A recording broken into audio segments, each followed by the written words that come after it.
Halo teman-teman, apa kabar? Saya harap kalian baik-baik saja ya. Ingat, meskipun di rumah kita harus tetap semangat, tetap bergembira, kita mau belajar. Ingat, jaga kesehatan ya. Walaupun di masa pandemi ini kita harus tetap sehat, ya. Kita tetap bahagia, ya. Kita istirahat teratur, ya. Terus makan makanan bergizi, juga boleh olahraga, ya. Menari-nari juga boleh, bergerak badannya supaya sehat, ya. Jangan lupa pakai masker kalau kalian bepergian dan cuci tangan dengan sabun ya, supaya tetap sehat dan menjaga kebersihan. Anak-anakku, tema pembelajaran kita pada hari ini melanjutkan tema pembelajaran kali yang lalu ya. Hari ini kita akan belajar tentang apa? Ayo tebak. Siapa yang tahu?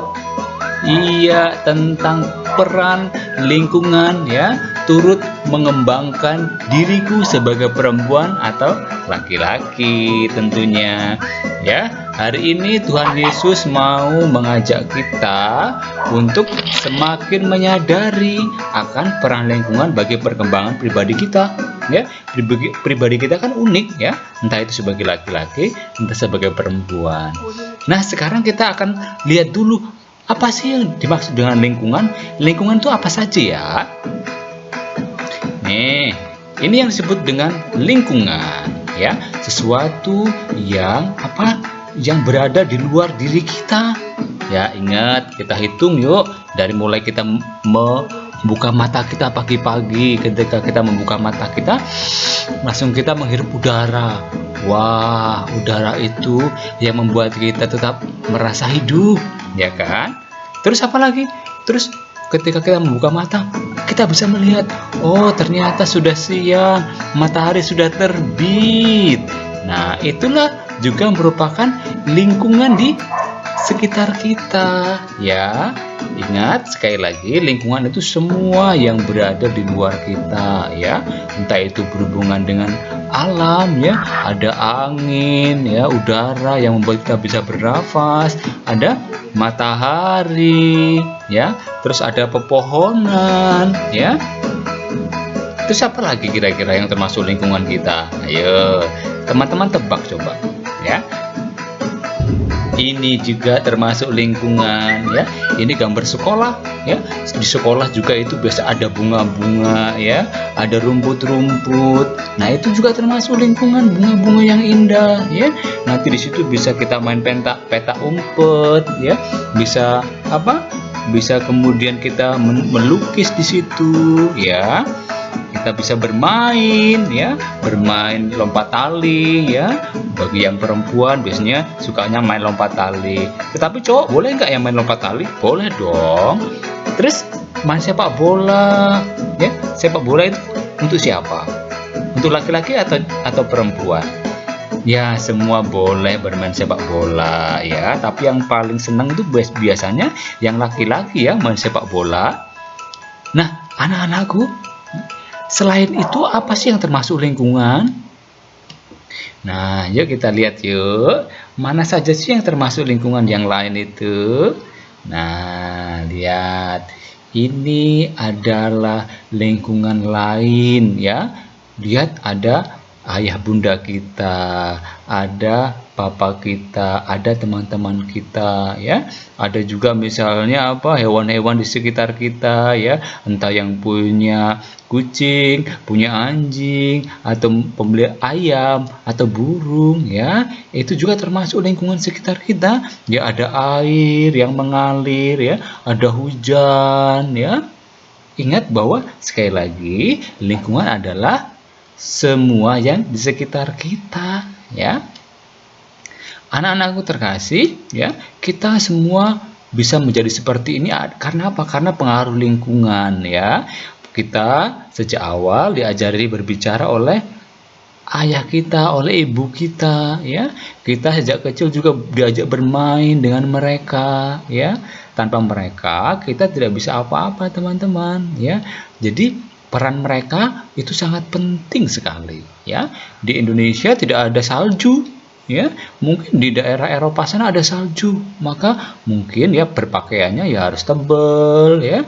Kalau kita nggak perlu, kalau berpakaian tebal nanti aduh malah keringetan ya. Anak-anakku,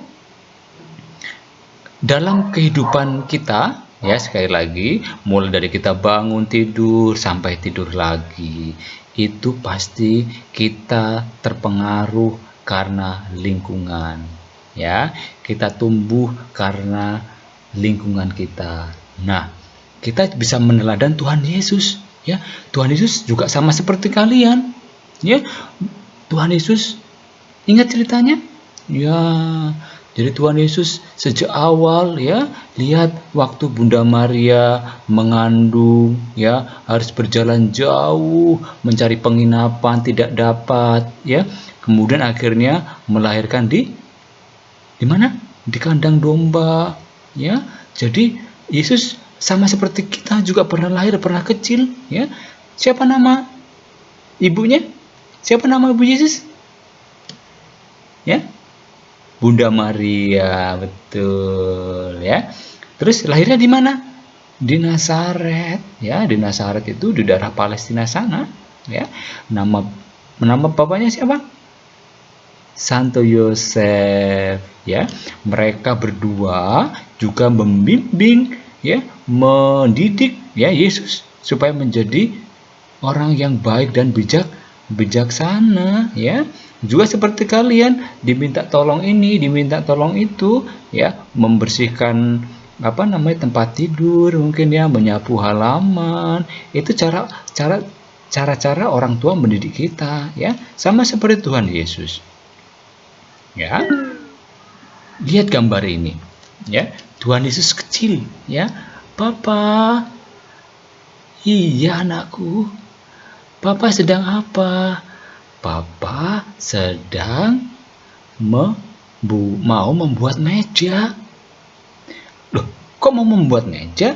Iya dong, karena apa? Karena Santo Yosef ya, bapak dari Yesus ya, itu apa? Itu adalah seorang tukang kayu ya. Jadi Bunda Maria dan Santo Yosef juga mendidik Yesus kecil ya, sesuai dengan kondisi hidup mereka ya. Lihat pakaiannya ya, pakaiannya kok kayak gini ya, nggak sama kayak kita berpakaian ya. Iya, karena apa? Karena dari lingkungan yang yang berbeda ya, di daerah Timur Tengah sana, di daerah Palestina sana ya. Jadi berpakaian seperti ini ya. Jadi kalau kita tentunya berbeda ya berpakaiannya ya. Nah, itulah salah satu kenapa kita terpengaruh atau lingkungan bisa mempengaruhi hidup kita ya. Termasuk cara berpakaian kita ya, atau mungkin cara berbahasa kita ya. Jadi kalau orang Jawa ya pasti akan pandai berbahasa Jawa, karena apa? Lingkungannya berbahasa Jawa ya kan.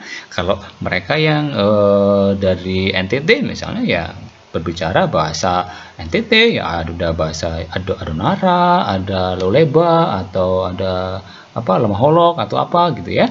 Atau kalau yang dari Sulawesi mungkin ada bahasa bahasa pokoknya masing-masing di Indonesia itu punya banyak bahasa ya. Jadi nanti kita bisa berkomunikasi ya, karena sekali lagi karena pengaruh lingkungan ya. Kalau Bunda Maria itu sama Santo Yosef itu dulu tinggalnya di negeri Palestina, kalau kita di negara Indonesia tentunya ya. Bunda Maria itu adalah guru pertama dan utama ya. Karena apa? Karena dari Bunda Maria kita bisa belajar banyak hal ya. Yesus juga belajar dari Bunda Maria ya, karena Bunda Maria adalah orang yang saleh, orang yang suci ya. Maka nanti Tuhan Yesus juga menjadi orang yang bijaksana ya, menjadi orang yang cerdas ya. Ingat dulu waktu Tuhan Yesus umur 12 tahun harus ke bait Allah ya. Tuhan Yesus malah mengajar orang di sana ya.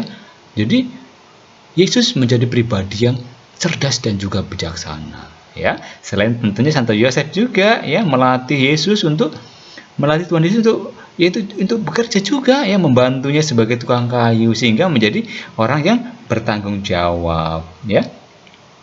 Tuhan Yesus bisa belajar banyak hal, ya. Jadi Yesus menjadi orang yang cerdas sama seperti kita, ya.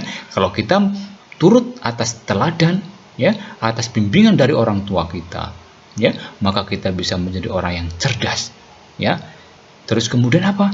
Kita juga akan menjadi orang yang terampil, ya. Karena apa? Karena kita sudah diajari untuk melakukan banyak hal, ya. Jadi ada keahlian-keahlian tertentu, ya. Misalnya ada yang hobi main bola, ya, jadi terampil bermain bola, ya. Ada yang diberi keahlian untuk memasak, karena apa? Karena diajari mamanya untuk membuat kue, ya. Ya. Jadi seumur kalian juga bisa dong yang memasak, ya. Terus kemudian apa lagi? Ya, kita menjadi pribadi yang berkarakter, ya. Jadi kita lihat nilai-nilai kejujuran, ya. Itu pengaruhnya dari lingkungan juga loh teman-teman, ya. Kalau lingkungan kita mengatakan mencontek itu tidak baik, maka itu akan mendarah daging dalam diri kita, ya, bahwa jujur adalah perbuatan yang baik, mencontek adalah perbuatan yang salah, ya. Itu menjadi karakter kita, ya. Jelas ya anak-anakku? Terus kemudian kita juga diajak untuk menjadi pribadi yang bertanggung jawab, ya. Kenapa? Karena sekali lagi pengaruh lingkungan sangat penting, terutama orang-orang yang di sekitar kita. Yang paling dekat kita adalah orang tua kita tentunya, kan? Ada ibu kita, ada mama kita, ada bapak, ada ayah kita. Semuanya berperan dalam perkembangan kita, ya. Ingat, baik kalian laki-laki maupun perempuan, ya, pasti diberlakukan juga dengan berbeda, ya. Jangan iri, ya, kalau yang satu diberi kado pakaian dress gitu, ya.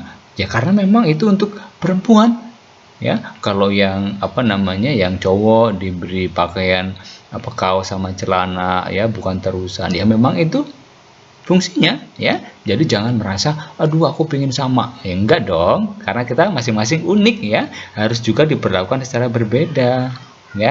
Ingat ya, sekali lagi orang tua kita mengajak kita, memberi contoh kepada kita untuk menjadi pribadi yang cerdas, terampil, dan berkarakter, serta serta bertanggung jawab, ya, sama seperti yang Yesus alami, ya, seperti yang diteladankan oleh Bunda Maria dan Santo Yosef, ya. Kita juga harus meneladan ayah bunda kita, ya, bunda kita yang mengajari kita, ayah kita yang membimbing kita, ya.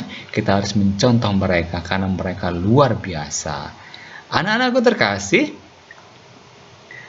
kita harus senantiasa bersyukur tentunya, ya.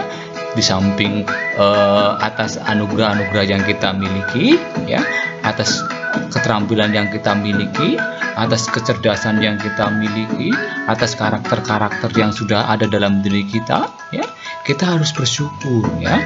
Karena apa? Karena itu adalah anugerah juga dari Tuhan. Anak-anakku, sekarang kalian pasti juga sudah pernah melakukan pekerjaan ini, ya. Lihat, mencuci piring. Ayo, itu pekerjaannya siapa? Laki-laki atau perempuan? Ya, tidak hanya laki-laki, tidak hanya perempuan, semua bisa mengerjakan, ya. Jadi kalau kalian bisa, sekarang mintalah, mama papa aku nanti yang cuci piring, ya. Atau mama papa aku nanti yang yang ngepel, ya, yang nyapu, ya. Atau mama papa aku yang nyuci baju, ya. Boleh kok. Nanti papa mamamu pasti akan merasa senang, ya. Karena apa? Karena kalian sudah belajar, ya, supaya kalian juga memiliki karakter yang baik, ya, karakter yang menunjukkan bahwa kalian adalah murid-murid Tuhan Yesus, ya. Jadi sekarang saya minta kalian untuk mengungkapkan rasa syukur itu, ya, atas anugerah Tuhan, ya, atas lingkungan hidup yang sangat bermanfaat bagi hidup kita dan sesama, ya. Silakan ungkapkan rasa syukurmu itu lewat doa, boleh, lewat puisi, boleh, lewat gambar, boleh, atau yang lain juga boleh, ya. Silakan ungkapkan rasa syukurmu itu, ya. Misalkan dalam bentuk doa, ya silakan buat doa. Tuhan Yesus, terima kasih karena Engkau telah menciptakan kami sebagai manusia yang sempurna, ya. Karena orang tua kami yang membimbing kami, karena matahari karena udara sehingga kalian bisa tetap hidup, ya. Atau puisi kalau kalian yang suka puisi, atau gambar, ya. Sekali lagi, kalau kalian suka gambar, silakan sebagai ungkapan rasa syukurmu, ya. Terus kalian foto, ya, hasil kerjamu itu. Jangan lupa dihias biar bagus, ya. Ya, kalau kita menghias berarti kita sudah berusaha untuk mempercantik, ya, memperindah. Berarti juga bisa sebagai cerminan bahwa kita sungguh-sungguh mau bersyukur, ya, atas apa yang sudah Tuhan berikan kepada kita, ya, baik kita yang laki-laki maupun kita yang perempuan. Oke, nanti kirimkan foto itu kepada Bapak Ibu guru, ya. Anak-anakku terkasih, terima kasih sudah bersemangat dalam belajar, ya. Ingat, Tuhan Yesus mencintai kita, ya. Kita juga harus mencintai diri kita, dan ingat, mari kita kembangkan diri kita, ya. Entah itu yang laki-laki, entah itu yang perempuan, ya. Karena masing-masing dari kita adalah sangat unik, ya, sangat khas. Bisa? Bisa dong, ya. Mari kita bersama-sama mengembangkan diri kita, ya. Karena Tuhan Yesus mencintai kita, kita juga harus mencintai diri kita, ya. Oke.